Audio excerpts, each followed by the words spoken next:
আসসালামু আলাইকুম ভিউয়ার্স।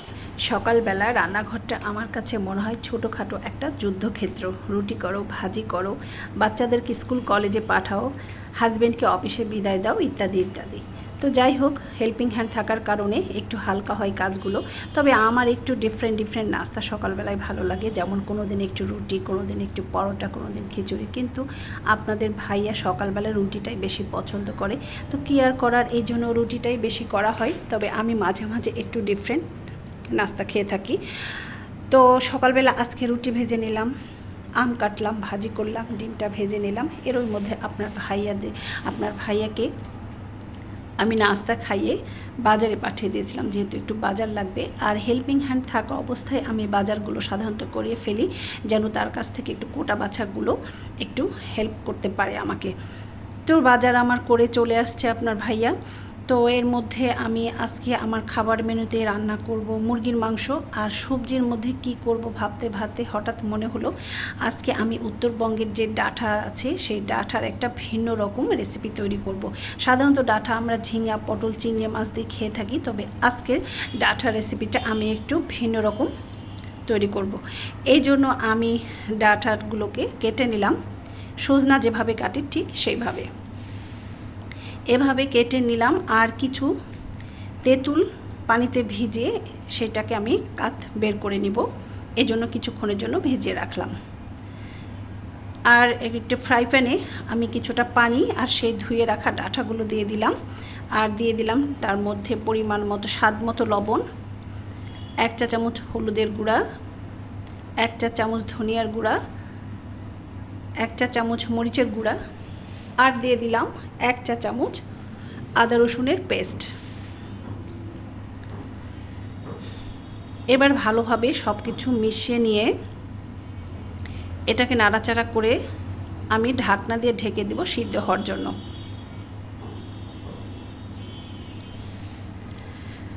এটা ততক্ষণে সিদ্ধ হোক, আর আমি আমার ভিউয়ার্সদের সাথে একটা কথা শেয়ার করি। আমার পাতাবাহার পেজে এখন অনেক নতুন নতুন ড্রেস আসছে, সামনে যেহেতু ঈদ, আপুরা সবাই একটু ভিজিট করো আমার পাতাবাহার পেজটা। যদি কোনো ড্রেস পছন্দ হয় তাহলে আমাকে ইনবক্স করে দিও। তো এর মধ্যে আমি ডাঁটাটা বারবার একটু নেড়ে দিয়েছিলাম সিদ্ধ হয়েছে কিনা। আর অন্য একটা চুলায় আমি মুরগিটা চাপিয়ে দিয়েছি। মুরগিটাও আমার কষানো প্রায় শেষের দিকে, কষানো হয়ে গেলে এটাতে পানি দিয়ে দিব। এর মধ্যে আমার ডাঁটাটা থেকে অনেক পানিও বের হয়েছে, আর পানি তো দিয়েছিলাম। ডাঁটাটা এখন দেখে নিব সিদ্ধ হয়েছে কিনা।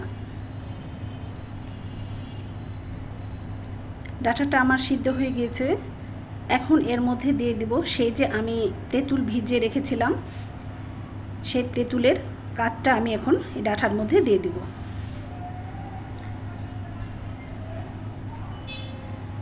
এখন এটাকে ভালোভাবে নাড়াচাড়া করে আমি এটাকে এখন নামিয়ে নিব।